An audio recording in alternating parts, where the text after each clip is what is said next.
Dans cette vidéo, on va parler de statistiques descriptives et plus précisément de séries statistiques à une variable.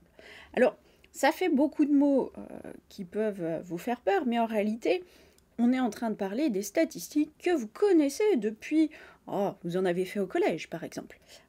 Donc, statistiques descriptives, ça veut dire qu'on va prendre des données qui viennent par exemple d'un sondage ou voilà, qu'on a récupéré d'une façon ou d'une autre. Et à partir de ces données, on veut décrire une situation en faisant des calculs de paramètres ou en faisant des représentations graphiques qui vont utiliser toutes les données, ou pas forcément toutes, mais en tout cas qui vont décrire la situation et nous aider à prendre des décisions, par exemple. L'idée de série statistique à une variable, c'est simplement dire qu'on va s'intéresser à un caractère, à une propriété. Je sais pas, moi, ça pourrait être, je regarde la taille des enfants de telle classe, je regarde le nombre d'étages des immeubles dans telle ville, etc., etc. D'accord? Donc je regarde juste une information. Bon, alors, allons-y et commençons tout ça correctement. Alors, on va commencer par du vocabulaire. Il faut savoir quand même de quoi on parle et ce que veulent dire les termes. Alors, commençons par un certain nombre de définitions. L'ensemble sur lequel porte l'étude statistique s'appelle la population. Donc, on va parler de population, qu'on soit en train de parler de personnes, d'animaux ou de choses qui n'ont rien à voir. Ça peut être, si je reprends mon exemple, ça peut être des immeubles. On appelle ça en fait population et vous allez voir que de façon un peu générale, la terminologie des statistiques fait référence justement à tout ce qui est population, personnes, etc. Tout simplement parce que c'est dans ce cadre-là qu'a d'abord été formalisée toute la statistique. Mais ça s'applique à n'importe quel cadre. D'accord? Donc la population, c'est l'ensemble sur lequel porte l'étude statistique. Un élément de la population, eh bien, c'est ce qu'on va appeler un individu. Encore une fois, que ce soit une personne, un animal ou quelque chose qui n'ait rien à voir. Dans une série statistique, l'objet étudié, ce qu'on regarde, eh bien, c'est ce qu'on va appeler le caractère. Chaque valeur que prend le caractère, c'est ce qu'on appelle une modalité. Alors, on a différents types de modalités, ou différents types de caractères, si vous voulez. On a des modalités qui sont numériques, c'est-à-dire que les résultats possibles, si vous voulez, ce sont des nombres. Eh bien, dans ce cas-là, on va dire que le caractère est quantitatif. Quantitatif, c'est le même début que quantité, ça vient de la même racine, donc c'est bien ça, une quantité, c'est un nombre. Mais on peut aussi avoir des modalités qui ne sont pas des nombres. Je sais pas moi, par exemple, on regarde la couleur de la voiture des personnes. La couleur, c'est pas un nombre, c'est blanc, c'est bleu, c'est noir, c'est... Donc, dans ce cas-là, on n'est pas sur un caractère quantitatif, mais on va appeler ça un caractère qualitatif. D'accord? Donc, quantitatif, quantité des nombres, et si c'est pas des nombres, c'est qualitatif. Et puis, on peut encore séparer les caractères quantitatifs. Il peut être soit discret, c'est-à-dire qu'il ne va prendre que quelques modalités isolées. Je sais pas moi, on regarde, je reviens sur les étages des immeubles. Bon, on va avoir un étage, 2 étages, 3 étages, 4 étages. Mais c'est tout.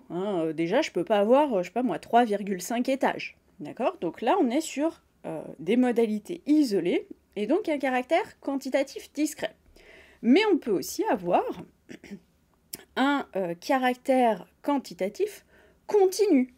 C'est-à-dire que dans ce cas-là, les modalités vont pouvoir prendre toutes les valeurs dans un intervalle donné qu'on va appeler une classe. Notez d'ailleurs que on pourrait aussi avoir un caractère discret, mais pour lequel on va regrouper les valeurs en intervalles, et donc dans ce cas-là, ça devient un caractère continu, même si à la base, il était discret. D'accord? Donc, l'idée, c'est, je regarde mes résultats que je veux traiter. Si mes résultats sont regroupés en intervalles, c'est-à-dire en classes, eh bien, c'est continu. Sinon, on est sur du discret. Allez, faisons quelques exemples, et on va d'ailleurs utiliser ces exemples tout au long de la vidéo. Alors, premier exemple, admettons, les notes obtenues à un devoir de maths dans une classe de seconde sont données ici. Alors, quelle est la population? La population, ce sont les élèves de cette classe de seconde en question. Le caractère, eh bien, c'est la note qu'ils ont eue au devoir de maths. Les valeurs prises, les modalités, eh bien, on a du 4, on a du 6, on a du 9, du 10, du 12, du 14, du 17, je crois que j'ai fait le tour.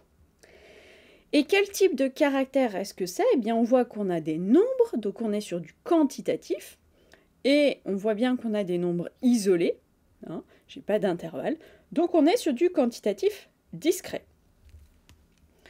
Prenons un autre exemple. Je regarde la couleur des yeux des Norvégiens. Bon, je ne garantis pas les pourcentages. On a 7% d'yeux marrons, 9% d'yeux verts et 84% d'yeux bleus. Alors, quelle est la population? Là, ce sont les Norvégiens. Le caractère étudié, eh bien, c'est la couleur des yeux. Les valeurs prises par le caractère, on voit qu'on a marron, vert et bleu.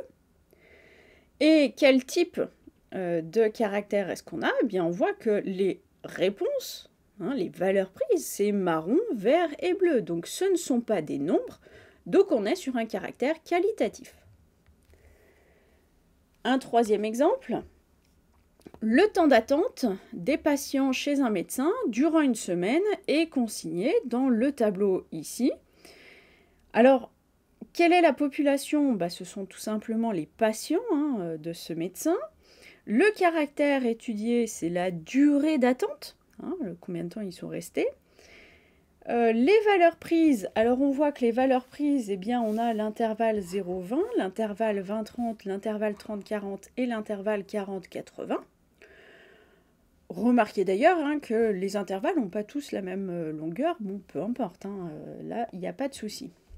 Et quel type de caractère c'est? Ce sont des nombres regroupés en intervalles, donc on est sur du quantitatif continu. Allez, encore des définitions. Tout d'abord, l'effectif d'une modalité, c'est le nombre d'individus de la population dont le caractère prend cette valeur. Ce qu'on va appeler l'effectif total, eh bien, c'est tout simplement le nombre d'individus qu'on a dans la population. Et bien évidemment, c'est la somme de tous les effectifs. C'est logique. J'ai tout le monde, je vais si je veux les classer, les séparer en fonction de la modalité prise. Mais quand je fais la somme de tout, j'ai forcément tout le monde. Et puis on va appeler fréquence d'une modalité, eh bien, le quotient, la fraction, le quotient entre l'effectif de la modalité en question et l'effectif total. Ce qui veut dire deux choses. Premièrement, la fréquence, c'est toujours compris entre 0 et 1. Toujours. Pourquoi? L'effectif, alors je mets, j'aurais presque pu mettre strictement parce que une modalité qui n'est pas prise, bon, on va en général pas en parler. Mais bon, allez, mettons-le égal éventuellement. L'effectif, c'est quelque chose de positif. C'est le nombre d'individus. C'est positif. Donc, le numérateur, le dénominateur sont tous les deux positifs. C'est donc positif en tout. Maintenant, pourquoi est-ce que je dis que c'est plus petit? Allez, on va mettre ou égal à 1. L'effectif est forcément plus petit que l'effectif total. Oui, dans le pire des cas, j'ai qu'une seule modalité, et donc j'ai l'effectif total sur l'effectif total.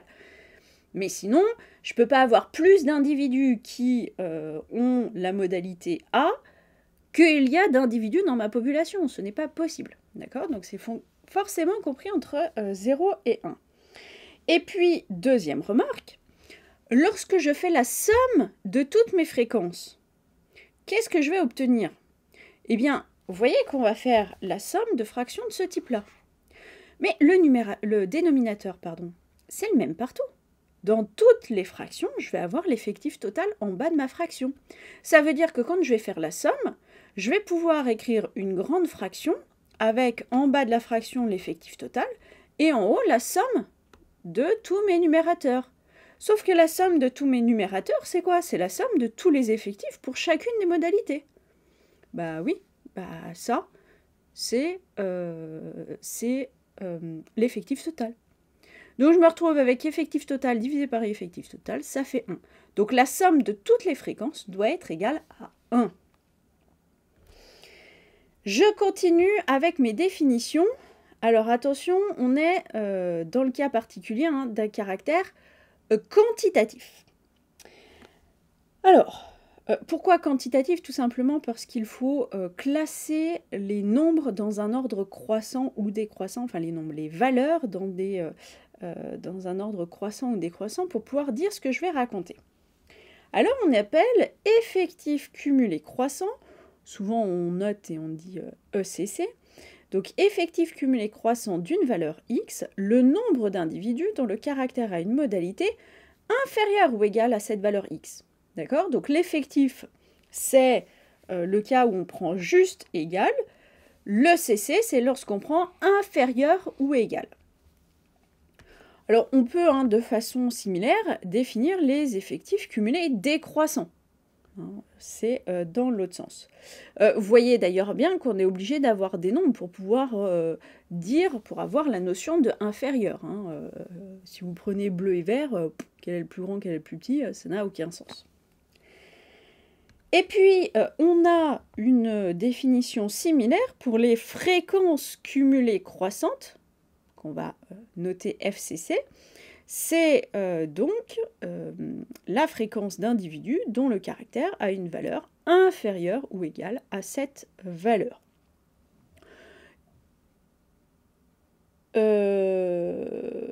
Ok, on a aussi, oui c'est ça que je voulais dire, on a aussi, on pourrait définir aussi les fréquences cumulées décroissantes de façon similaire.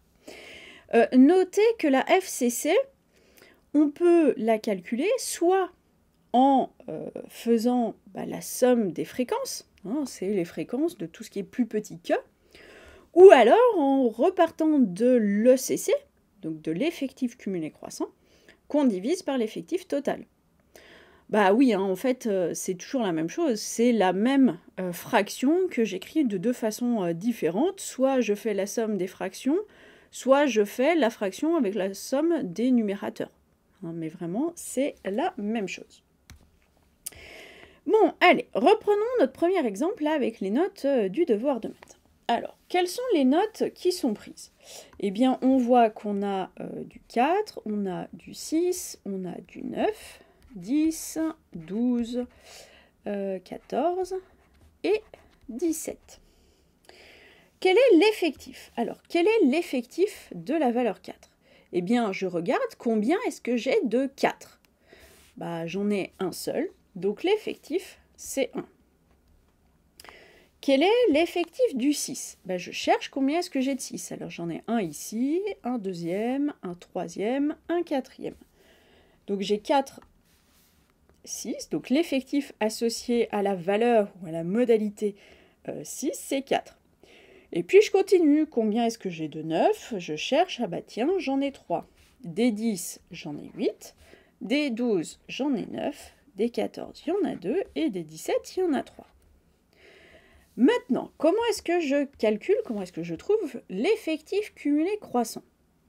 Alors l'effectif cumulé croissant associé à la valeur 4, qu'est-ce que c'est? On a dit, c'est le nombre d'individus, alors ici le nombre d'élèves qui ont une note inférieur ou égal à 4. Bon, on voit qu'il n'y en a qu'un, il y a celui qui a eu 4, et puis c'est tout, il n'y a pas de note plus petite. Maintenant, combien est-ce que j'ai d'élèves qui ont eu une note inférieure ou égale à 6? bah, j'ai les 4 qui ont eu 6, et puis j'ai aussi celui qui a eu 4.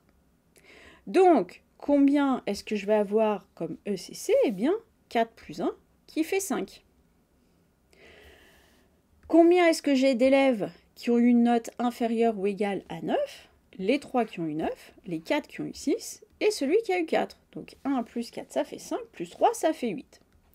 Remarquez d'ailleurs que cette ECC, c'est la somme de ces 3 effectifs, mais c'est aussi la somme de cette ECC avec cet effectif. Bah oui, lui, c'est déjà la somme des deux là. Hein, donc, que je fasse ça, ou ça, qui est déjà ça plus ça, à qui je rajoute ça, ça revient au même. Donc, pour trouver le CC ici, pareil, soit je fais 1 plus 4 plus 3 plus 8, soit je fais 8 plus 8. Allez, on a 16, 25, 27 et 30. Pour les fréquences. Non, une remarque d'abord. Remarquez que le dernier, la ECC, c'est l'effectif total, hein, forcément. Pour la fréquence, bah, formule de la fréquence, effectif divisé par l'effectif total, hop, 1 sur 30. La fréquence, pardon, du 6, eh bien l'effectif c'est 4, divisé par 30, ça nous fait 2 sur 15. Allez, je détaille partout. 3 sur 30, ça fait 1 sur 10. 8 sur 30, ça fait 4 sur 15. 9 sur 30, ça fait 3 sur 10. 2 sur 30, ça fait 1 sur 15. Et 3 sur 30, ça refait 1 sur 10. Et maintenant, pour les FCC, eh bien, j'ai le choix. Soit je prends la fréquence et je fais les sommes, hein, puisque, alors le premier, c'est pas compliqué, hein, fréquence d'apparition d'une valeur inférieure ou égale à 4, il n'y en a qu'une.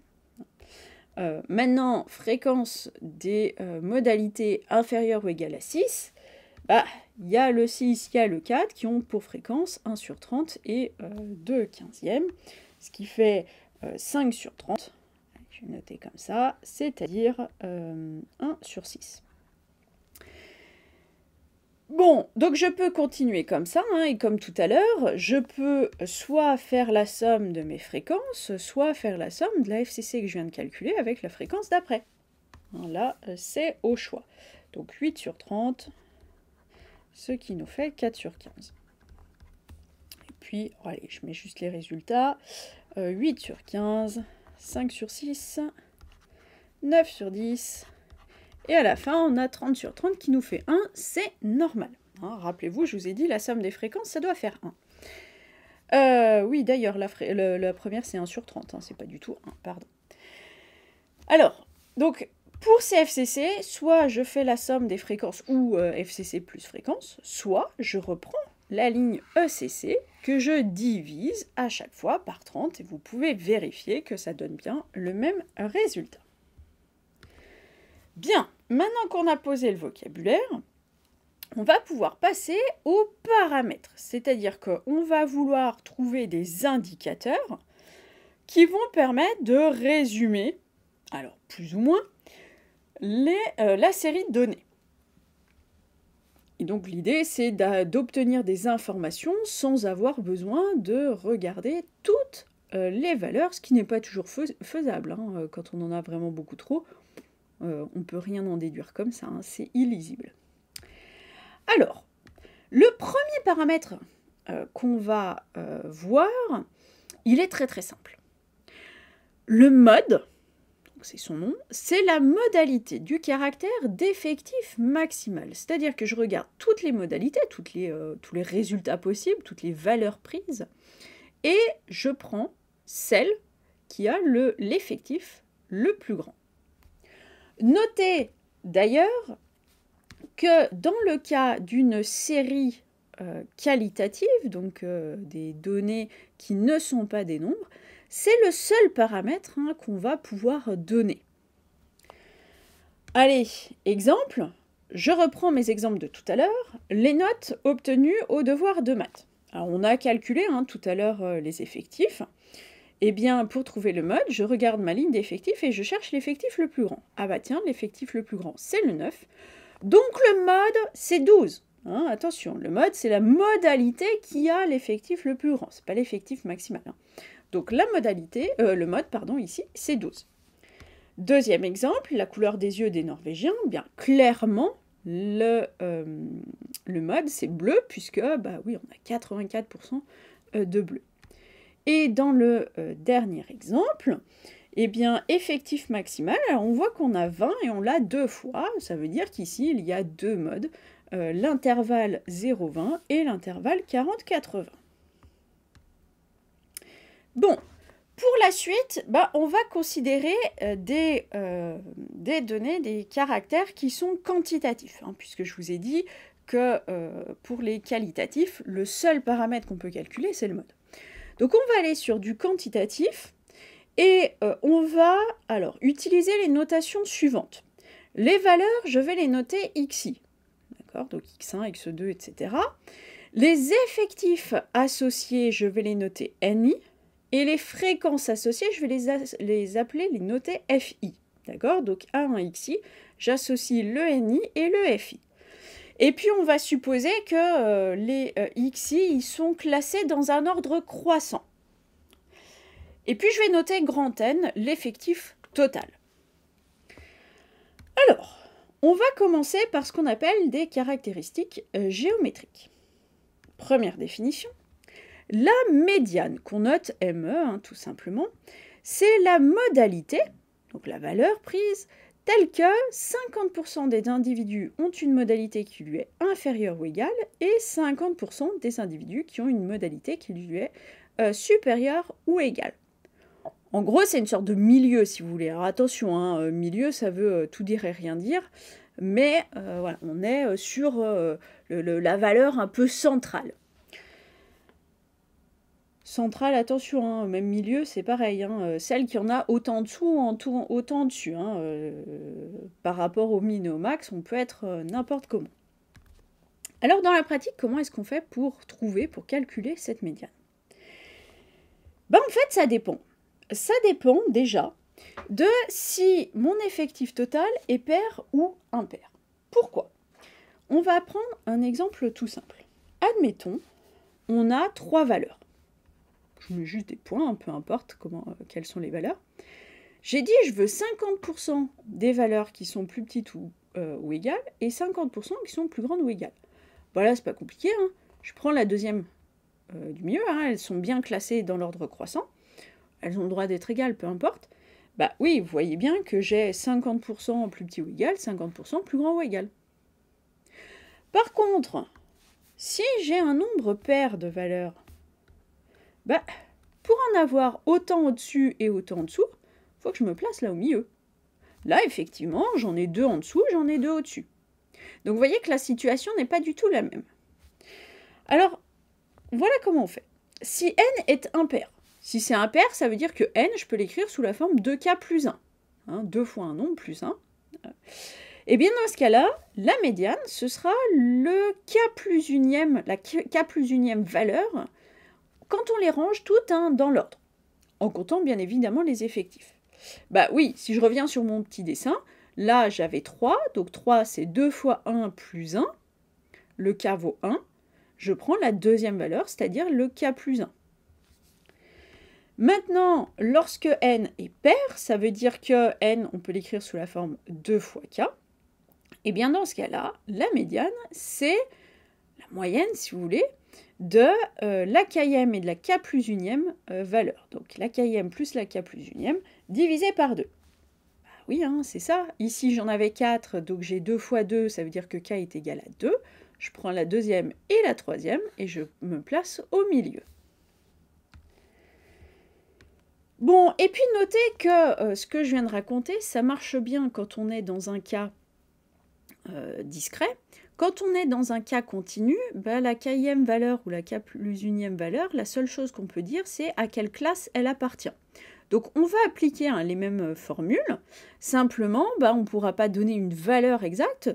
Alors certes, la médiane va correspondre à la kème valeur ou la k plus unième valeur, enfin la moyenne. bon, bah, tout ce qu'on pourra dire de façon sûre et certaine, c'est à quelle classe, à quel intervalle appartient la médiane.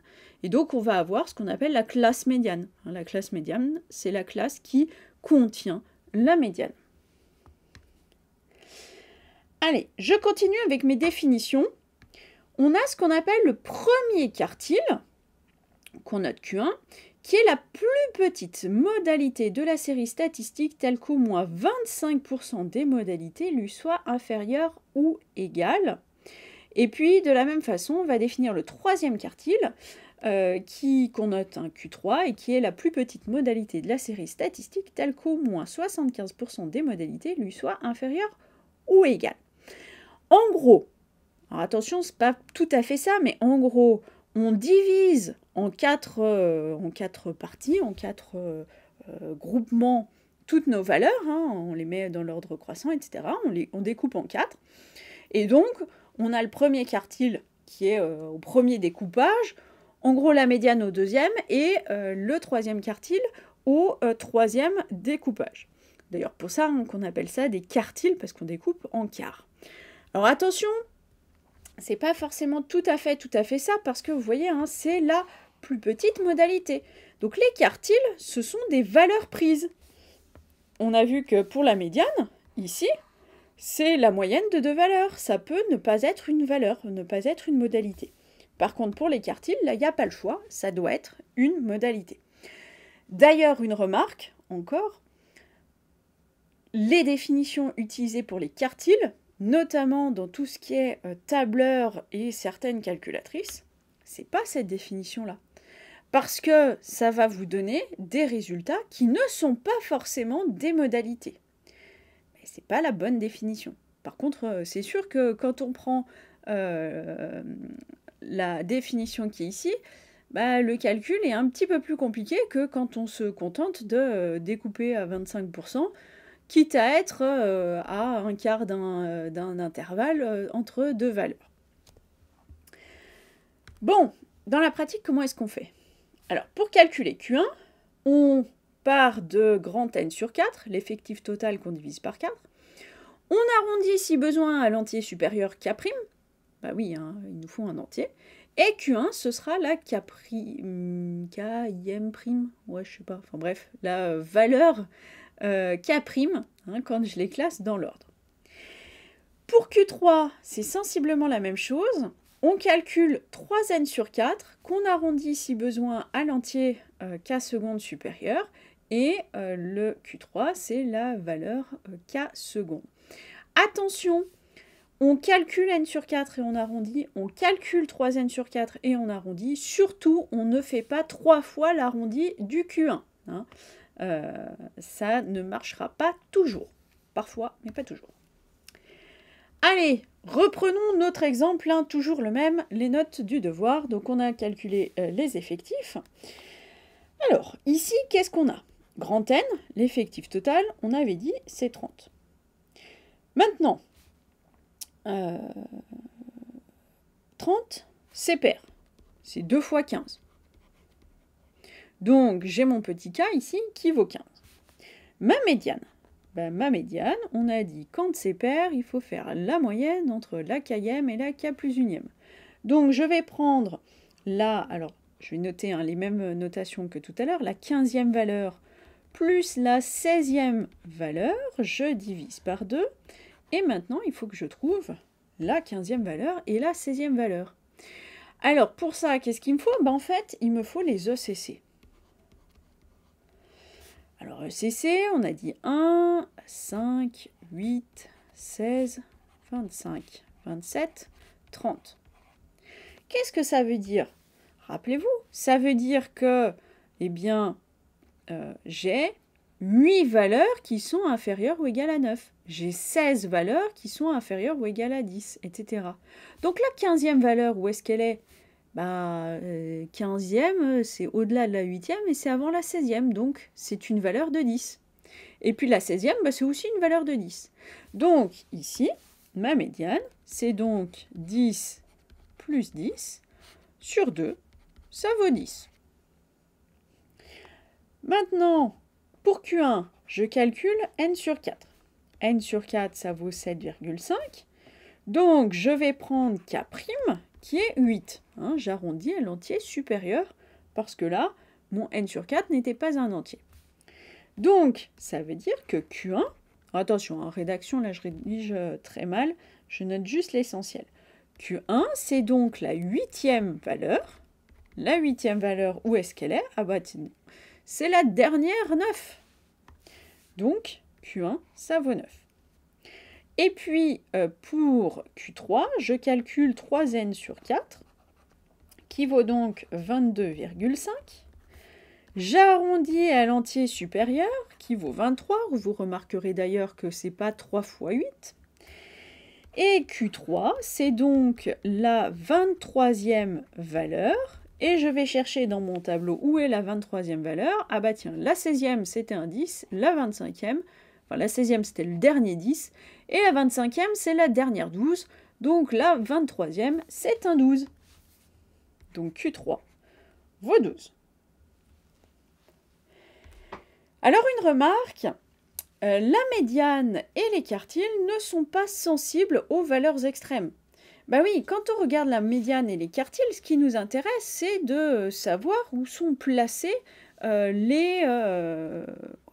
va dire les 50% du milieu. Donc le min, le max, ils ont le droit d'être très éloignés des quartiles et de la médiane ou d'être très très proches, peu importe, c'est pas ce qui nous intéresse. Nous, ce qu'on veut juste savoir, c'est où sont les 25, 50 et 75%. Autre remarque, alors, dans le cas d'un caractère quantitatif continu, on peut bien évidemment, je l'ai dit, regarder la classe médiane. On peut dire que la médiane correspond à la valeur du caractère ayant une fréquence cumulée croissante de 0,5.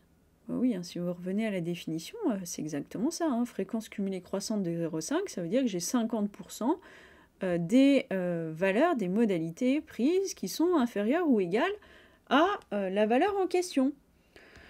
Q1, ça correspondra à une FCC de 0,25 et Q3 à une FCC de 0,75. Alors en réalité, pas tout à fait, parce que déjà, dans le cas quantitatif continu, on ne sait pas quelles sont les vraies valeurs prises par les modalités. On sait que c'est compris entre telle et telle valeur, mais on ne connaît pas exactement la valeur. Or, notamment pour les quartiles, on a dit, c'est la modalité telle que. Bah oui, mais du coup, c'est pas tout à fait la même définition. Donc en fait, l'idée ici, c'est que, bien sûr, on peut donner la classe à laquelle appartient la médiane, à laquelle appartient les quartiles, mais on veut une estimation un petit peu plus précise. Alors forcément, c'est une estimation qu'on va commettre des erreurs. L'idée, c'est quoi? C'est de se dire, dans chacun des intervalles, on ne sait pas comment sont regroupées les valeurs. Peut-être que toutes les valeurs étaient au tout début de l'intervalle, ou peut-être qu'il y en avait beaucoup au début, puis une ou deux à la fin, ou peut-être que c'est bien réparti dedans, ou peut-être que c'est tout au milieu, on n'en sait rien. Ne sachant pas, l'hypothèse qu'on fait, c'est de se dire, toutes les valeurs qui sont dans l'intervalle, on va supposer qu'elles sont équiréparties. C'est-à-dire que si dans mon intervalle, j'ai 4 valeurs, je vais découper mon intervalle en 4 morceaux, et puis je vais mettre mes valeurs au bout. D'ailleurs, peut-être pas 4, 3 ou 5, ça dépend si on veut prendre les bornes ou pas. Bon. Donc, à partir de là, oui, on va faire une estimation de la médiane et des quartiles en se disant, c'est équiréparti, et puis on va regarder où est le 0,5.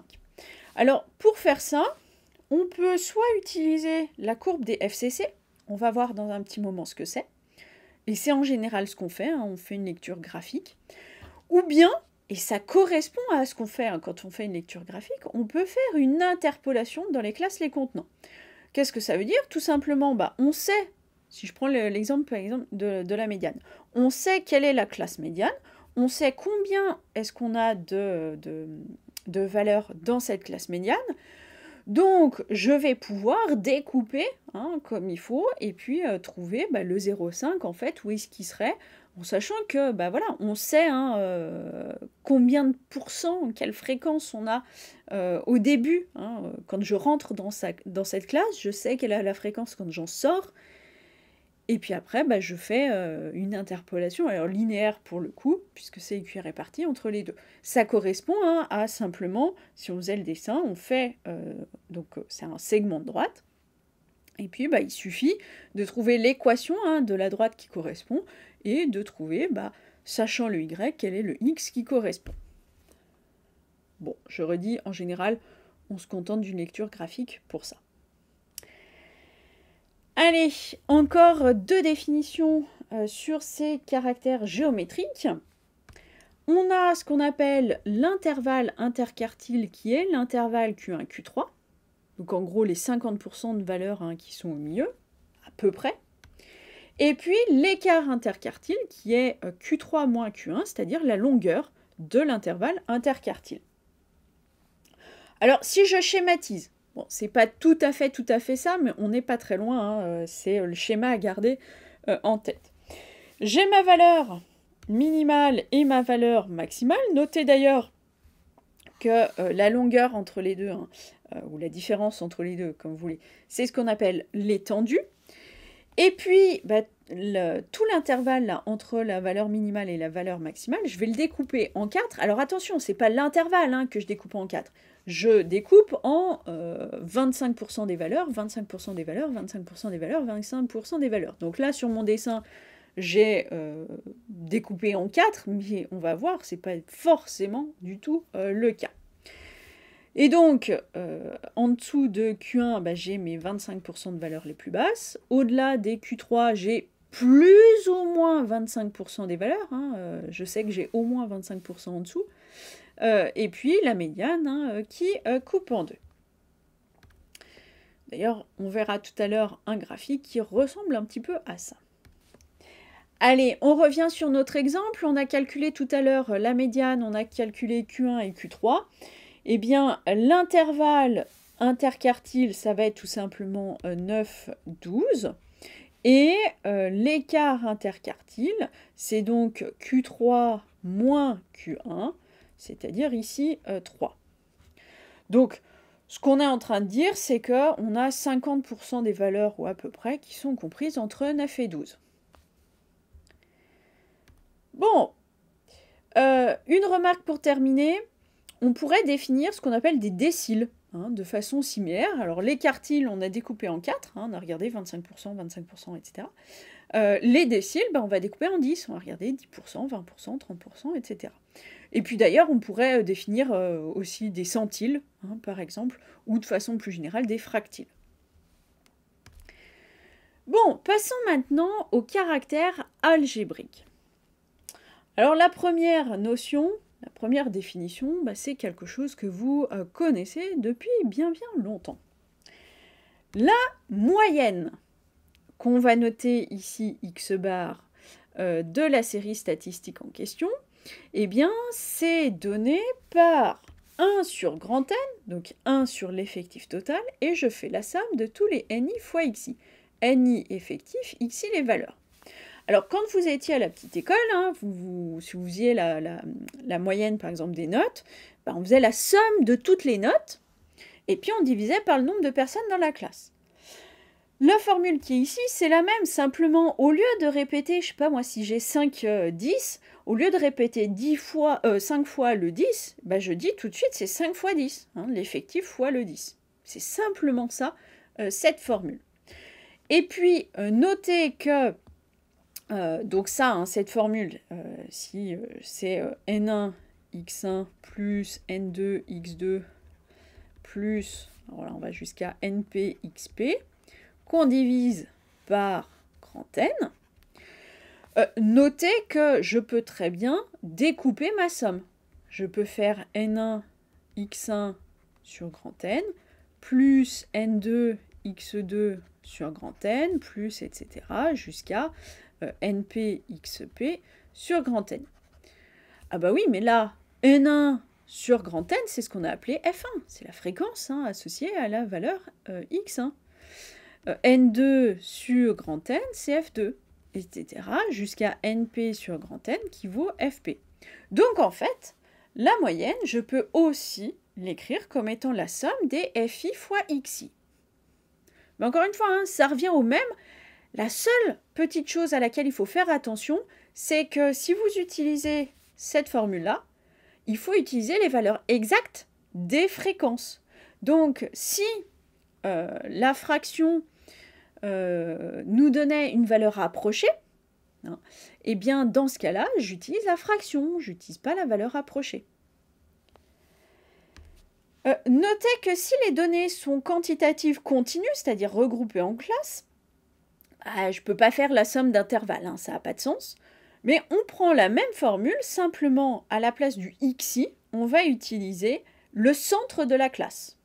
D'accord? Donc si mon intervalle, ma classe, c'est, je ne sais pas moi, l'intervalle 0,10, eh bien pour xi, je prendrai le 5. Et après, j'applique exactement la même formule. Encore une remarque, la moyenne est fortement influencée par les valeurs extrêmes de la série. Pour la médiane, on a dit non, peu importe ce qui se passait aux valeurs extrêmes. Pour la moyenne, oui. Une très très grande valeur va complètement fausser votre moyenne, ou en tout cas va faire augmenter fortement votre moyenne, même si toutes les autres valeurs, hein, qui peuvent être nombreuses, sont petites. D'accord? Bah oui, on a ce produit, on a cette somme, une grande valeur, bah, je fais une somme, hein, donc c'est que je rajoute des trucs à quelque chose de très très grand, donc ça fait quelque chose de très très grand, même si je divise par grand N. Bon, reprenons notre exemple là des notes. Donc on a regroupé toutes nos notes dans un joli tableau avec les effectifs. Je veux maintenant calculer la moyenne. Eh bien la moyenne x bar, c'est quoi? Je fais la somme des ni fois xi. Ni, j'ai 1 fois 4, plus 4 fois 6, plus, etc. Donc à chaque fois, je fais le ni fois le xi, le ni fois le xi, etc. Je fais la somme. Et donc je vais jusqu'à 3 fois 17. Je n'oublie pas de diviser par mon effectif total. De toute façon, si je ne le divise pas, je vais avoir un résultat énorme. Là, en l'occurrence, ça fait 322. Vous vous doutez bien que je ne peux pas avoir une moyenne de 322 si les notes sont comprises entre 4 et 17. Ça nous fait 161 sur 15, c'est-à-dire à peu près 10,73. Bon, je n'ai pas fait le calcul ici avec les fréquences, hein, mais ça marcherait pareil. Hein. Il suffit de dire c'est 1 sur 30 fois 4, plus 4 sur 30 fois 6. Bon, je n'ai pas simplifié, peu importe. 3 sur 30, hein, donc 1 sur 10 fois 17. Vous voyez bien que c'est le même calcul. Hein. Bon. Définition suivante. On a ce qu'on appelle la variance, qu'on va noter var de x. C'est alors 1 sur n, somme. Jusque-là, ça ressemble à la moyenne. Le ni, ça ressemble aussi. Ah, sauf que je ne fais pas ni fois xi, je fais ni fois xi moins x bar, le tout au carré. Donc je regarde l'écart entre la valeur et la moyenne, et je mets cet écart au carré. Et c'est cet écart au carré que je multiplie par ni. On fait bien attention, une erreur classique, c'est de mélanger le rôle du ni et du xi. Mais normalement, on ne peut pas se tromper. Il faut comparer des choses qui sont comparables. Ça, c'est, je sais pas moi, le nombre d'élèves qui ont eu une note. Ça, c'est la note que je compare à la moyenne. D'accord? Ça n'aurait aucun sens de comparer la moyenne avec le nombre de personnes qui ont eu telle note. Ça ne veut rien dire. D'accord? Donc, c'est bien effectif fois xi moins x bar au carré. Et puis, pour la même raison que tout à l'heure, je peux faire rentrer le 1 sur n là dans ma somme. Et donc, j'ai également que c'est égal à la somme des fi fois xi moins x bar au carré. Et une fois que j'ai la variance, j'ai aussi ce qu'on appelle l'écart type. Donc l'écart type, c'est tout simplement la racine carrée de la variance. Et l'écart type, c'est noté sigma, hein, lettre grecque sigma. Alors, plusieurs choses. Tout d'abord, attention, on a le x-bar, donc la moyenne, qui intervient dans le calcul de la variance. Surtout, on n'utilise pas, jamais, la valeur approchée de la moyenne. On prend la valeur exacte. Parce que si vous prenez une valeur approchée, ça veut dire qu'à chaque xi moins x bar, vous allez commettre une erreur. Erreur que vous allez mettre au carré, qu'on va multiplier soit par ni, soit par fi. Donc on la multiplie et on fait la somme de ça pour toutes les valeurs prises. Bah, ça commence à faire beaucoup d'erreurs d'arrondi à la fin. Donc on prend la valeur exacte de la moyenne. Et donc, si on fait le calcul avec un ordinateur ou une calculatrice, eh bien on utilise la mémoire de la calculatrice ou de l'ordinateur. D'accord? On utilise la valeur qui est déjà dans la mémoire qu'on vient de calculer, en général, juste avant. Autre remarque. Alors, la variance, on a dit, c'est la moyenne des carrés des écarts entre les valeurs et la moyenne.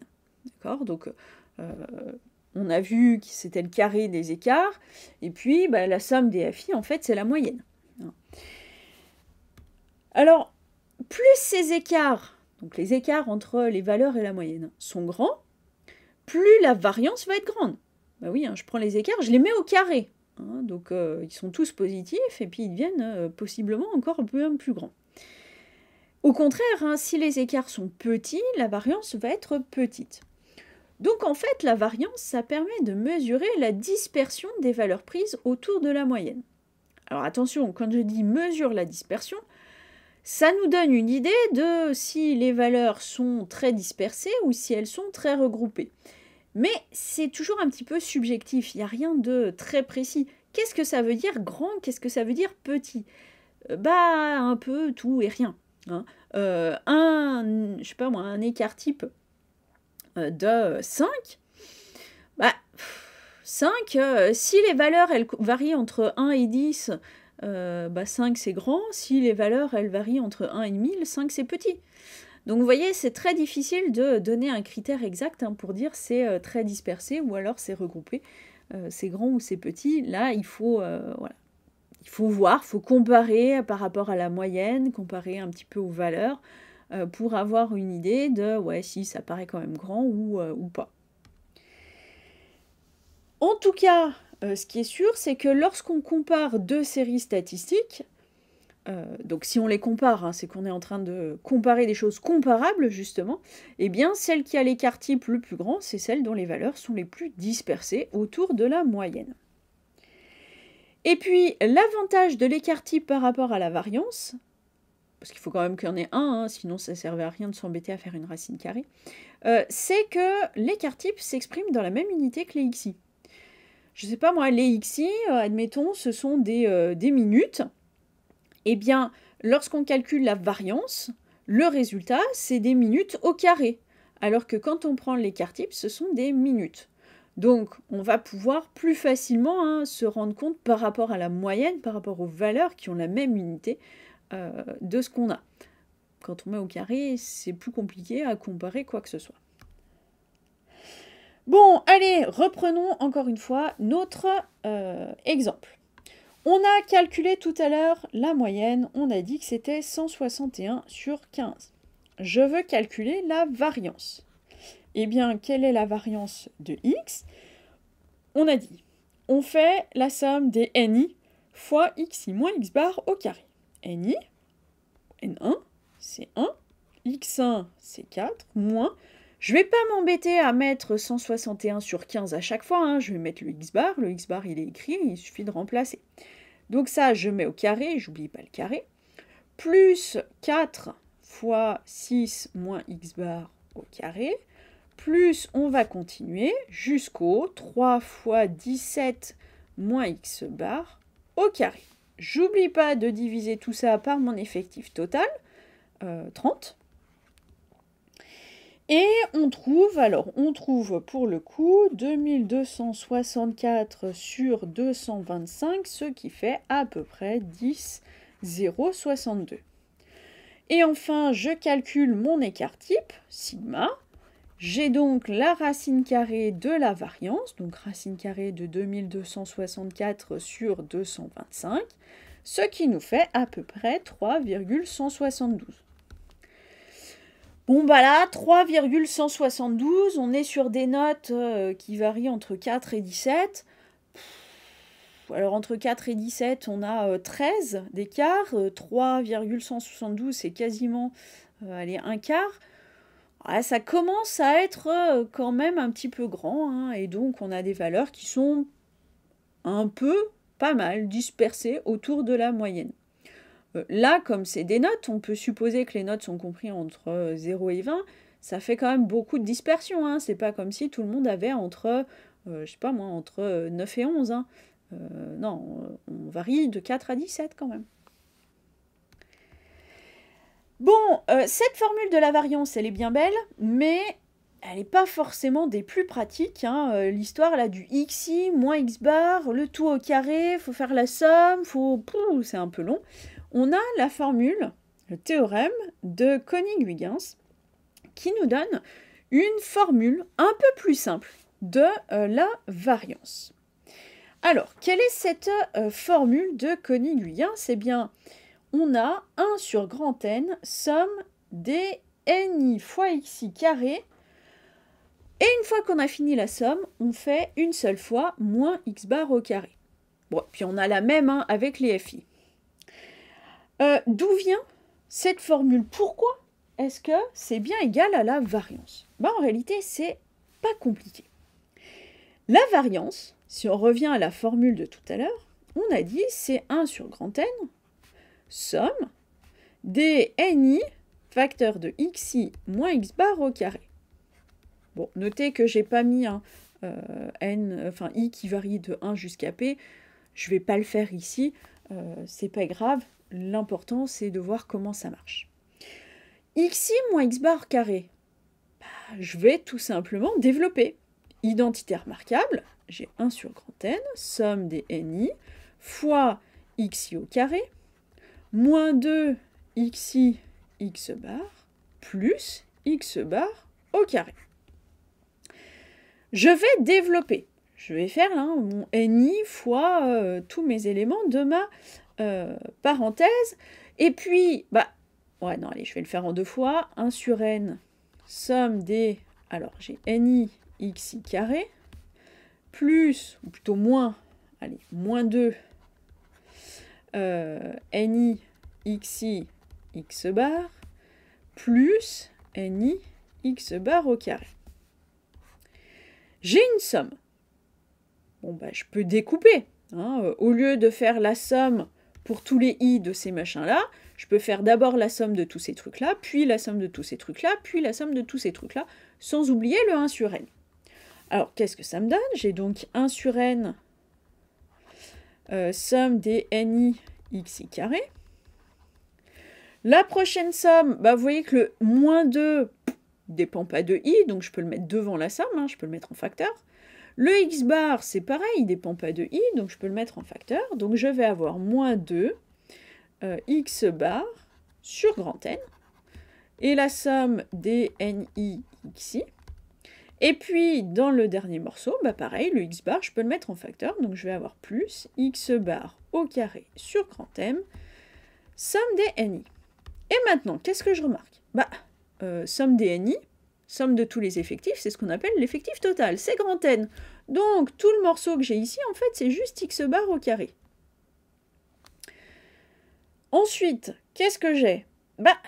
Le morceau d'à côté, si je prends, alors je vais le réécrire un tout petit peu différemment, hop, je vais simplement mettre 1 sur grand N. Voilà. Eh bien, 1 sur grand N, somme des ni xi, c'est exactement la définition de x bar. Donc en fait, ici, j'ai quoi? J'ai moins 2 x bar fois x bar, c'est-à-dire x bar au carré. Oui, au final, j'ai quoi? J'ai mon 1 sur n, somme des ni xi carré, moins 2 x bar carré plus x bar au carré, c'est-à-dire moins x bar au carré. C'est exactement la formule de Koenig-Huygens.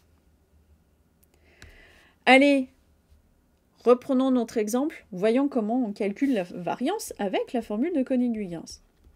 Très simplement, je fais ni fois xi au carré, donc pour le 1, pour le n2 fois x2 au carré, plus etc. Jusqu'à 3 fois 17 au carré. J'oublie pas de diviser par mon effectif total, donc 30. Et à la fin, je fais moins ma moyenne au carré, 161 sur 15 au carré. Et vous voyez que je n'ai besoin de l'écrire qu'une seule fois. Bon, et puis on peut faire le calcul, hein, on peut vérifier qu'on retrouve bien exactement la même valeur que tout à l'heure. Allez, maintenant qu'on a vu ces paramètres, on va passer aux représentations graphiques. Je reviendrai un tout petit peu sur les paramètres à la fin quand je parlerai du résumé d'une série statistique. Mais pour le moment, voyons les représentations graphiques. Alors, je dis les, en tout cas certaines. Je ne vais pas faire une liste exhaustive des représentations graphiques qui sont faisables, mais on va en voir quelques-unes. Alors, commençons par la plus simple, le nuage de points. Alors, pour représenter une série statistique avec un caractère quantitatif discret, attention, c'est important, si le caractère n'est pas discret ou pas quantitatif, on ne peut pas faire un nuage de points. D'ailleurs, c'est très simple. Pourquoi ? Parce que un nuage de points, c'est quoi ? C'est en fait un ensemble de points, d'où son nom, et chaque point a pour coordonnées xi, ni ou xi, fi, peu importe, on peut le faire soit avec les fréquences, soit avec les effectifs. Mais xi, c'est la valeur. Si votre modalité, votre caractère est qualitatif, xi, ça n'a pas de sens, ça n'existe pas. Et si c'est continu, xi, il n'y a pas de xi, c'est un intervalle, d'accord ? Donc, c'est bien uniquement dans le cas quantitatif discret. Alors, l'idée de ce nuage de points, c'est pas de connaître l'évolution de la série. L'idée, c'est plutôt de voir si on a des regroupements de points, de voir aussi éventuellement si on a quelque chose de dispersé, si les valeurs sont dispersées ou si on a des choses regroupées ou éventuellement plusieurs regroupements qui peuvent être éloignés l'un de l'autre, mais voilà. Ok, alors, reprenons l'exemple encore une fois des notes là au devoir de maths. Donc j'ai les notes, j'ai les effectifs, j'ai les fréquences. Je peux faire un nuage de points. Alors là, vous voyez, je prends les effectifs.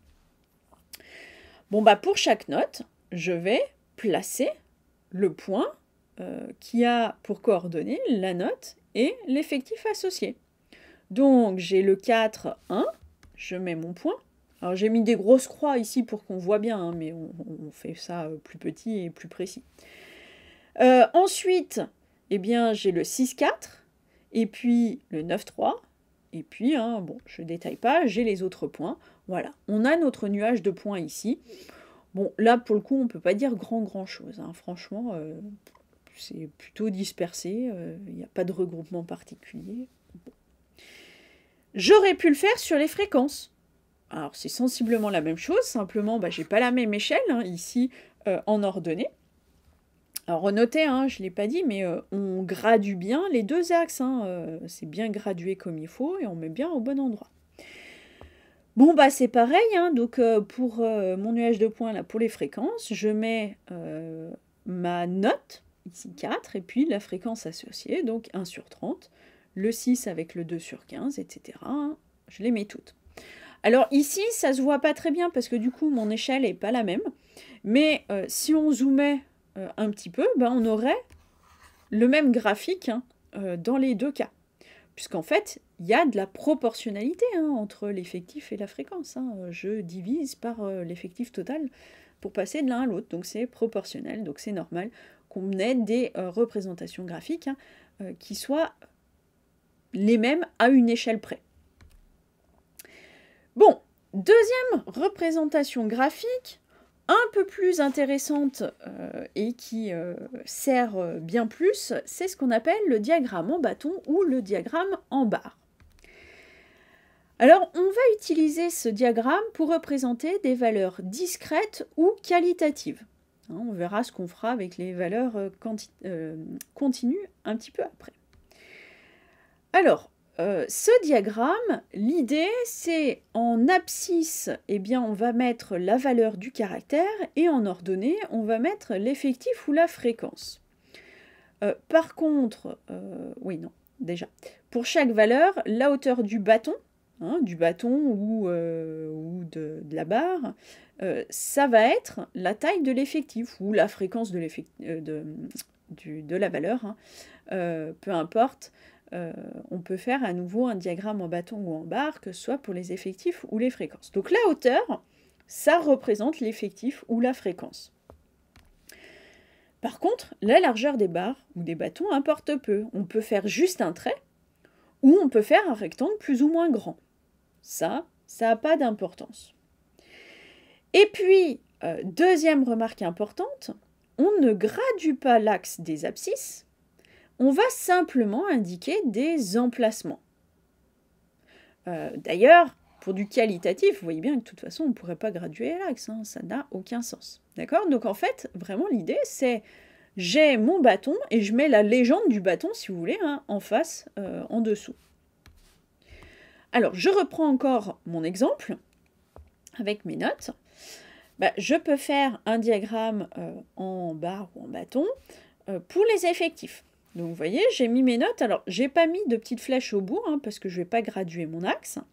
Par contre, en ordonnée, là, je gradue bien comme il faut, puisqu'on a dit la hauteur, c'est l'effectif ou c'est la fréquence. Bon, ici, j'ai dit que ce sera l'effectif. Et puis, je mets mon 4, et mon 4, il a un effectif de 1. Donc, je mets un bâton, hein, je mets un 4 en dessous, et puis je fais une hauteur de 1. Je fais un bâton avec la valeur 6, et puis c'est l'effectif, hein, la hauteur, c'est 4. Je fais un bâton en face d'un 9, et puis la hauteur, c'est 3, etc., etc. Je peux aussi faire un diagramme en barre ou en bâton pour les fréquences. Même principe. Alors le 4, je mets une hauteur de 1 sur 30. Le 6, je mets une hauteur de 2 sur 15. Le 9, je fais une hauteur de 1 sur 10, etc. Alors là, j'ai fait exprès de faire des exemples un petit peu différents. Vous voyez que déjà, la largeur de mes barres n'est pas la même. Alors j'aurais pu faire carrément juste un trait, j'aurais pu faire en sorte que les barres se touchent, peu importe. Comme je l'ai dit, c'est pas ça qui est important. Non, ce qui compte, c'est la hauteur. Et puis, deuxième remarque, vous voyez que ici, c'est un peu comme si j'avais gradué mon axe. Hein. J'ai réparti mes valeurs comme on le ferait si on graduait. Mais là, pas du tout. Mais on s'en fiche. Un diagramme en barre ou en bâton, il n'y a pas besoin que ce soit réparti correctement. Ce qui compte, c'est de bien mettre en face de la barre, du bâton, du rectangle, de ce que vous voulez, la légende qui lui correspond. Passons maintenant à l'histogramme. Alors, l'histogramme, eh bien, c'est fait pour représenter des valeurs quantitatives continues. L'idée d'un histogramme, c'est de tracer des rectangles. Donc, ça ressemble un petit peu au diagramme en barre qu'on vient de voir. Mais ces rectangles, leur base, la largeur si vous voulez, doit correspondre aux classes, aux intervalles. Et ce qui compte, c'est l'aire de chaque rectangle, puisque l'aire de chaque rectangle doit être proportionnelle à l'effectif ou la fréquence, ça dépend ce qu'on veut utiliser, de la classe en question. On va graduer correctement l'axe des abscisses, là où on va mettre nos intervalles, mais par contre, il n'y a pas du tout d'axe désordonné. La hauteur n'importe pas, c'est pas ça qui compte. Ce qui compte, c'est l'aire. Donc, comme on n'a pas besoin de connaître la hauteur, elle va nous servir à rien, et on ne met pas d'axe désordonné. Donc, quand je dis ce qui compte c'est l'aire, en fait, on va découper des petits carreaux, et puis chaque carreau aura une certaine aire, et on lira à partir de là. Ça veut dire quand même qu'il va falloir rajouter hein, l'unité, l'échelle, hein, une légende, pour qu'on puisse savoir exactement un carreau qui fait telle taille sur mon dessin, sur mon papier, bah, ça représente tant de patients, tant de minutes, tant de ce que vous voulez. Donc il ne faut pas oublier hein, de donner la légende. Alors, attention, si les classes ont toutes la même largeur, donc si on a des intervalles tous de même largeur, dans ce cas-là, bah, comme on a dit, l'aire doit être proportionnelle à l'effectif, ou la fréquence, comme mes rectangles, ils ont tous la même largeur, et que l'aire d'un rectangle, c'est la largeur fois la longueur, ou la hauteur ici, bah forcément, comme ils ont tous la même largeur, l'aire est proportionnelle à la hauteur, avec tout le même coefficient de proportionnalité, hein, et donc, bah, par définition, c'est proportionnel à la fréquence. Mais par contre, ça, ce ne sera vrai que si les classes ont la même largeur. Si les classes n'ont pas la même largeur, eh bien, un même effectif, si j'ai une classe qui est 2 fois plus grande, ça veut dire que le rectangle va être 2 fois plus petit pour avoir la même aire. Bon, voyons sur un exemple, ce sera beaucoup plus parlant. Donc on reprend notre exemple, alors il nous faut du continu, donc je reprends le temps d'attente des patients. Alors on a dit, on met un axe des abscisses bien gradué. Il est là, il est bien gradué. Alors à chaque fois quand je dis bien gradué, c'est-à-dire que je ne mets pas mes valeurs n'importe où. Hein. Là, entre deux graduations, j'ai décidé que j'avais 10 minutes. Et j'ai la même graduation partout. J'ai pas d'axe désordonné. Par contre, pour pouvoir lire et construire mon graphique, il me faut une légende, il me faut une unité, il me faut une aire de référence. Eh bien, je décide qu'un petit carreau ici, ça va correspondre à un patient. Un patient qui attend. Et ensuite, j'y vais.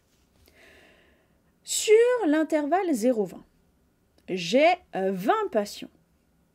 Donc ça veut dire que je vais construire un rectangle de largeur, là, de base, le 0,20.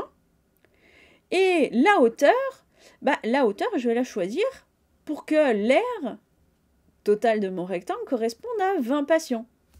Un petit carreau comme ça, on a dit, c'est un patient. Donc ça veut dire que mon rectangle, là, qui va du coup avoir une largeur de 2 carreaux, je veux en tout une aire de 20 carreaux.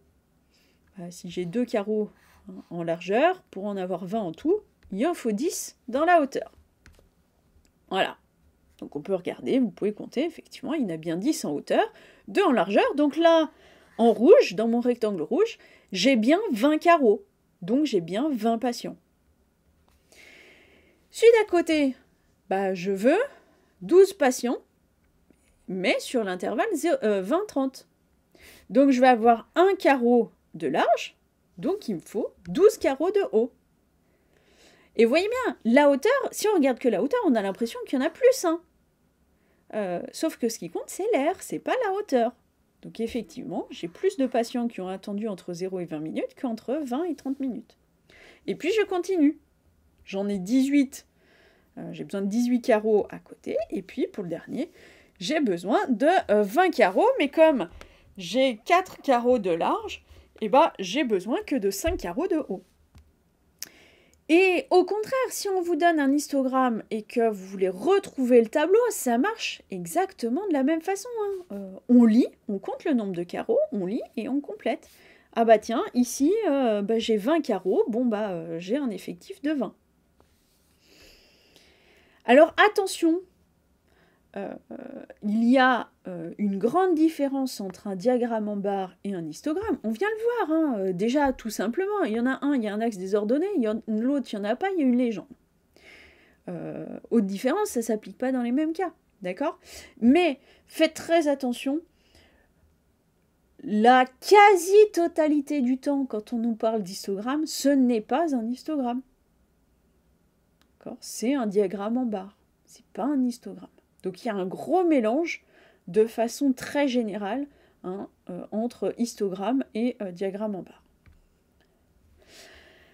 Bon, la prochaine représentation graphique, c'est la courbe des fréquences cumulées croissantes. Je vous en ai légèrement parlé tout à l'heure. lorsque je vous parlais des médianes et des quartiles dans le cas continu. Alors, la courbe de fréquence cumulée croissante, qu'on appelle aussi le polygone des fréquences cumulées croissantes, c'est une courbe qui est obtenue en reliant par des segments les points qui ont pour abscisse les valeurs du caractère étudié et pour ordonnée les FCC correspondantes. Alors, dire qu'il y a un point de coordonnée XY est sur cette courbe, ça veut dire que la fréquence qui correspond au fait que la modalité est inférieure ou égale à X, eh bien cette fréquence, c'est Y. Attention, erreur classique, la représentation graphique est faite sur tout R, hein, et non pas de la première valeur prise à la dernière. Non, c'est fait sur tout R. D'ailleurs, je ne l'ai pas reprécisé, hein, mais là, essentiellement, je reviendrai dessus après, mais essentiellement, on fait la courbe des FCC dans le cas continu. Hein. Alors, qu'est-ce qui se passe? Tout simplement, notre courbe des FCC, on va avoir 0 avant la borne inférieure de la première classe. Donc, avant la première valeur prise, on va avoir 0, puisque quelle est la fréquence des valeurs inférieure ou égale à la première valeur prise, c'est 0, il n'y en a pas, hein, il n'y a pas de valeur plus petite. Et au contraire, une fois qu'on va dépasser la borne supérieure de la dernière classe, donc la dernière valeur prise, eh bien on va avoir 1, parce que toutes les valeurs prises sont plus petites ou égales à cette valeur-là. Bon, faisons l'exemple, ce sera beaucoup plus parlant. Donc je reprends l'exemple des temps d'attente des patients. On est dans un cas continu. J'ai calculé les FCC et maintenant je vais tracer. Alors, je mets mon repère. Alors j'aurais pu en mettre effectivement, hop, aller un petit peu avant hein, sur mon axe. Bon, on a dit, avant d'arriver à la première valeur prise, donc avant d'arriver au 0, la FCC, elle vaut 0. Hop, j'ai 0 jusqu'à 0. Donc on est surtout R, hein, donc de moins l'infini jusqu'à 0, j'ai 0. Et ensuite, je vais placer mon point qui a pour coordonnée 20, donc le 20 qui est la plus grande valeur, hein, la bande supérieure, si vous voulez, de l'intervalle ici, et la FCC qui correspond, c'est 2/7. Parce que ça veut dire que j'ai 2/7 des valeurs qui sont comprises entre 0 et 20. Et ce qui est sûr et certain, c'est que quand j'ai une durée de 20 minutes, je suis sûre et certaine que 2/7 des patients ont attendu au pire ce 20 minutes. Donc, je place mon point et je trace le segment qui correspond. Et ensuite, alors quand je suis à 20, j'ai 2/7 des patients. Quand j'arrive à 30, j'ai 16/35 des patients qui ont attendu moins de 30 minutes. Donc je place le point de coordonnées 30 et 16/35 et je relie les points. J'ai un nouveau segment de droite. Et je continue. À 40, j'ai 5/7 des patients. Donc 5/7 des patients qui ont attendu au pire 40 minutes. Je place mon point de coordonnées 40, 5/7 et je relie par un segment de droite. Et je continue. Quand j'arrive à 80 minutes, j'ai 100% des patients qui ont attendu moins de 80 minutes. Je place le point de coordonnées 81, je relie par un segment et j'oublie pas, ma fonction, ma courbe plutôt, est dessinée sur tout R. Et à partir de 80, j'ai plus d'autres valeurs. Donc j'ai 100% des patients qui ont attendu moins que plus de 80 minutes. Donc je suis à 1 à partir de 80. Et ça veut dire que, par exemple, là, le point qui est ici, il est sur la courbe. Qu'est-ce qu'il veut dire? Il veut dire que j'ai 100% des patients qui ont attendu moins de 90 minutes. Si je me place, je sais pas moi, ici, alors je sais pas exactement ce que ça fait, mais j'ai, je sais pas moi, 79% des patients qui ont attendu moins de 50 minutes. Alors attention, comme je l'ai déjà dit tout à l'heure, c'est des approximations. Là, j'ai fait des segments de droite, mais mon segment de droite, c'est si je suppose que si je reste dans classe qui est ici, mes 20 patients ici, ils sont écus répartis entre 40 et 80. Mais peut-être que c'est pas le cas. Peut-être que sur les 20, j'en ai 18 qui ont attendu moins de 50 minutes et puis 2 qui ont attendu quasiment 80 minutes. J'en sais rien.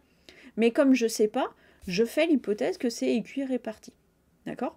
Et donc, de la même façon, si je voulais calculer la médiane, la médiane, on a dit, ça correspond à une fréquence de 50%. Donc je regarde à 50%, quelle est la valeur qui correspond. Voilà, on serait à peu près par là, donc on aurait la médiane qui vaut à peu près, je sais pas moi, 32 ici. Encore une fois, c'est une approximation, on ne sait pas trop. Mais de toute façon, on ne peut pas faire mieux. On n'a pas assez d'informations pour faire quelque chose de plus précis. Alors, remarque sur cette courbe des FCC, on pourrait la tracer dans le cas de données quantitatives discrètes. Simplement, si on le faisait, alors ce n'est pas des segments qu'on relie, ça va donner une fonction en escalier. Puisqu'en fait, quand on arrive sur une valeur prise par le caractère, eh bien, on a un saut dans les fréquences, tout simplement. Donc, ça donnerait une fonction en escalier. Bon, je ne m'étends pas dessus parce qu'en réalité, cette courbe des FCC dans le cas discret, elle a très peu d'intérêt. Le tableau est plus parlant que la représentation graphique. Par contre, dans le cas continu, elle est utile, elle est très utile. Notamment pour le calcul des indicateurs de la médiane, des quartiles, mais pas forcément que pour ça, mais notamment pour ça. D'accord ? Donc c'est très utile dans le cas continu. Après, voilà, je vous ai expliqué comment est-ce qu'on fait pour les trouver, en sachant que ce sont des approximations et que c'est pas certain. Et puis, dernière remarque sur cette courbe des FCC.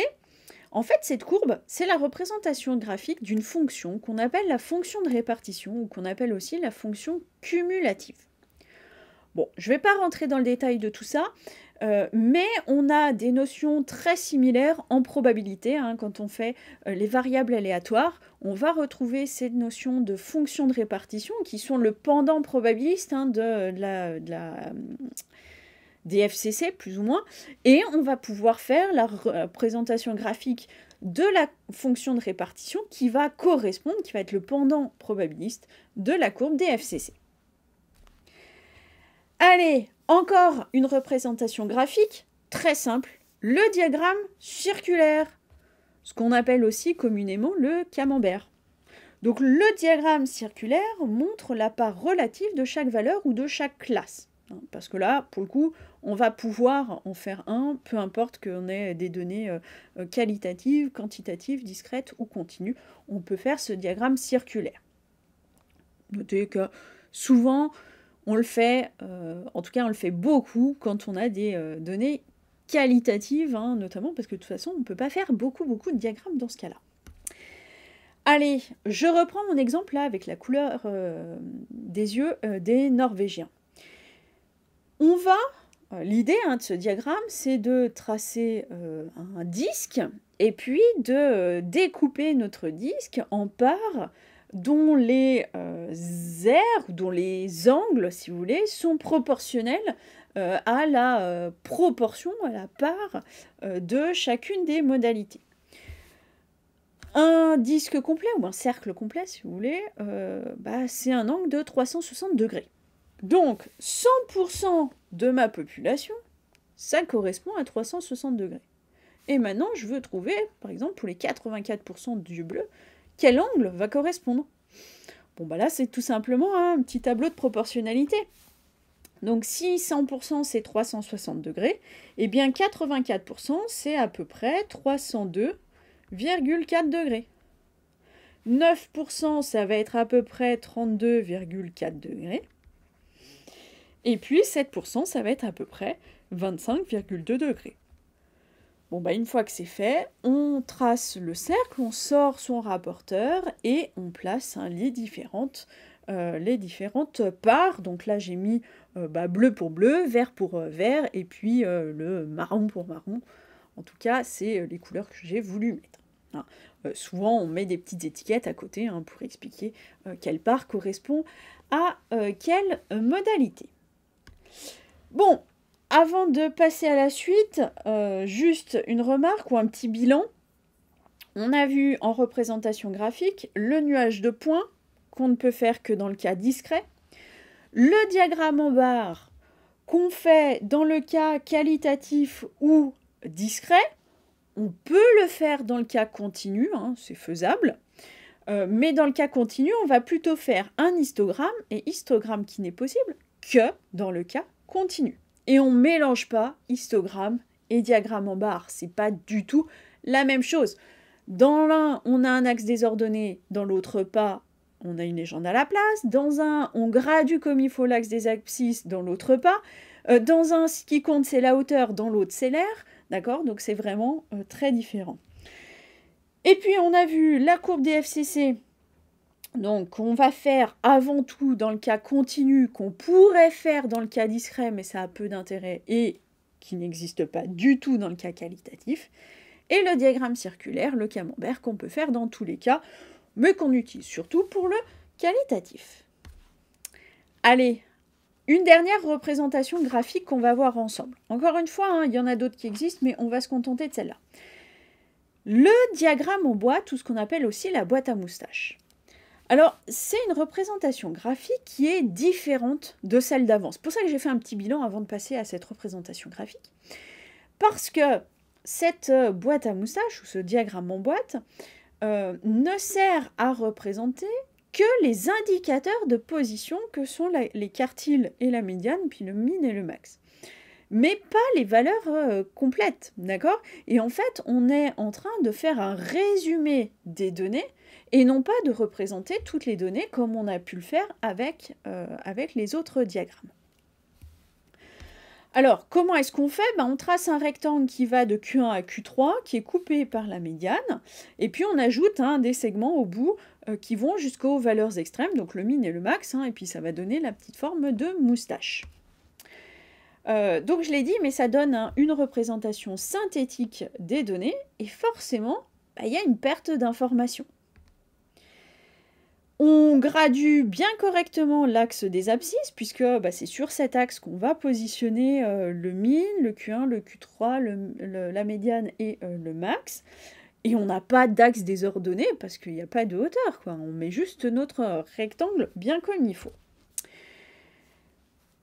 Alors, une boîte à moustaches, un diagramme en boîte, ça ressemble à ça. D'accord? Donc j'ai mon axe des abscisses, je mets mon Q1, mon Q3, je fais mon rectangle, je mets ma médiane, bon là j'ai mis de la couleur, mais on n'a pas besoin, et puis je mets mes moustaches avec le min et le max.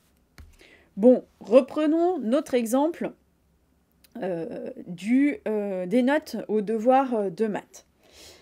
Alors, notez d'ailleurs que le diagramme en boîte, ce sera souvent dans le cas discret, quantitatif discret. Éventuellement, dans le cas quantitatif continu, si on a calculé ou trouvé graphiquement des approximations de la médiane et des quartiles. Par contre, dans le cas qualitatif, ça n'a absolument aucun sens. Bon, donc dans notre exemple, on avait calculé tout à l'heure la médiane, on a calculé tout à l'heure les quartiles, et bien on y va. Donc je mets mon axe bien gradué, mon axe des abscisses bien gradué. Je mets Q1 qui est à 9, je mets Q3 qui est à 12, je finis mon rectangle, je mets ma médiane qui est à 10, je mets mon min et je mets mon max. Et là, on regarde et on voit, alors, qu'est-ce que ça veut dire? Ça veut dire que vous avez à peu près 25% des valeurs qui sont ici, à peu près 25% des valeurs qui sont là, à peu près 25% des valeurs qui sont là, et à peu près 25% des valeurs qui sont là. On voit d'ailleurs que les 25% de valeurs là, entre Q1 et la médiane sont très regroupées. On a des valeurs très très proches. Au contraire, on est un peu plus étendu entre la médiane et Q3, et encore plus quand on va jusqu'au min et au max. Donc là, effectivement, et c'est cohérent avec ce qu'on avait dit sur, par exemple, l'écart type, on a quand même de la dispersion dans cet exemple-là. Remarque, sur ces diagrammes en boîte, on peut mettre plusieurs diagrammes en boîte, les uns au-dessus des autres, pour comparer des séries de données. Donc lorsqu'elles sont comparables, hein, bien évidemment. Mais je sais pas, vous voulez comparer, vous avez, je sais pas moi, vous avez 2 cartons de pommes et vous voulez comparer le poids moyen de chacune des pommes dans le carton. Bon, bah, on va faire le diagramme en boîte du premier carton, le diagramme en boîte du deuxième carton, puis on va les mettre l'un au-dessus de l'autre, puis on va regarder. On va comparer, ah bah tiens, la médiane, pardon, elle est plus grande dans tel cas ou dans tel cas, le Q1, il est plutôt ça, mes valeurs sont plus regroupées autour du Q3 dans ce cas-là, etc., etc. Allez, pour terminer, résumé d'une série statistique. Alors, résumer une série statistique, c'est donner une lecture rapide des valeurs qui la composent à l'aide d'un petit nombre d'indicateurs. D'accord? Donc, on veut résumer, hein, donc on part de beaucoup de données et on donne juste quelques indicateurs qui donnent un ordre d'idée. Hein. Ça ne peut pas être précis, mais ça nous donne quelques informations quand même sur l'ensemble des données. Alors, si on veut retenir un seul nombre, pour résumer toute la série statistique, eh bien, on choisit un indicateur de position. Soit la médiane, soit la moyenne. Après, lequel, ça va dépendre de ce qu'on veut dire, ça va dépendre de la situation, ça va dépendre de plein de choses. Je vous en dirai un tout petit peu plus après. Si on veut aussi rendre compte de la répartition des valeurs autour de cet indicateur de position, et si on s'autorise à donner 2 indicateurs au lieu de 1, eh bien pour ça, on va utiliser un indicateur de dispersion, l'écart interquartile si on avait donné la médiane, et l'écart type si on veut donner la moyenne. Et donc on obtient ainsi 2 couples, le couple x bar sigma, donc moyenne écart type, et le couple médiane écart interquartile, qui sont des résumés de la série statistique. Maintenant, ni l'un ni l'autre ne prétend restituer toute l'information, hein, ça permet vraiment uniquement de synthétiser l'essentiel, et éventuellement de faciliter la comparaison de plusieurs séries. D'accord? Mais il faut toujours se méfier. Que ce soit la médiane ou la moyenne, ça ne donne qu'une idée de certaines informations. Hein, ça ne prétend pas donner une idée complète des données réelles. Maintenant, ces 2 couples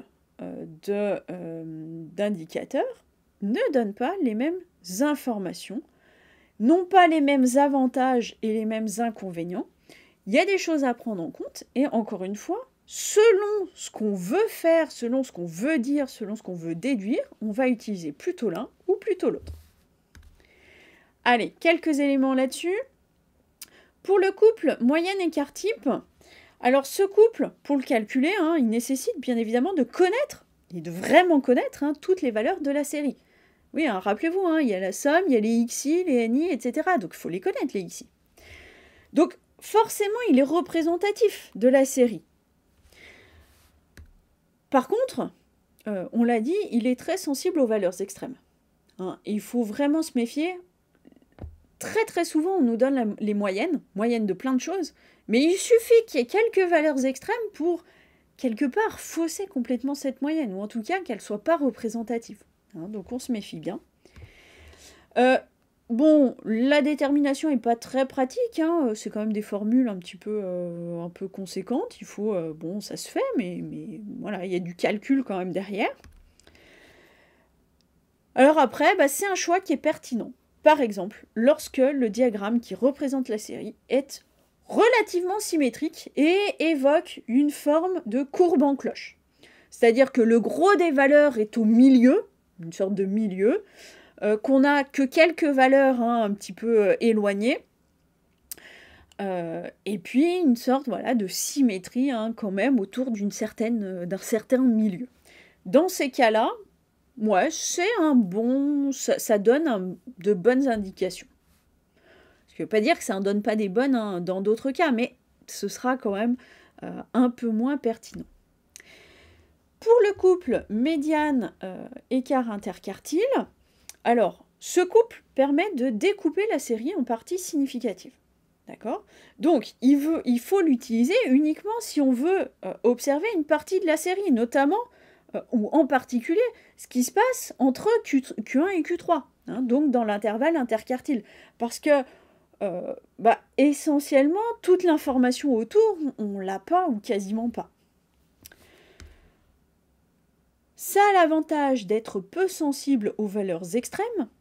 Donc si ce qui nous intéresse, c'est ce qui se passe au milieu, sur le milieu des valeurs, alors milieu dans le sens, j'en ai autant au-dessus, plus grand et autant plus petit, à ce moment-là, oui, ça peut être pertinent d'utiliser cet outil-là.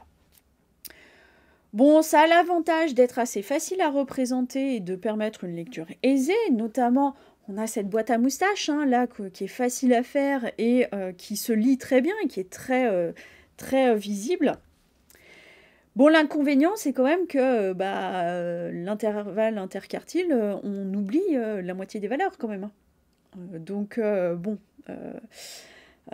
on perd quand même de l'information et notamment, on peut perdre des déséquilibres total dans la série. On ne sait pas ce qui se passe.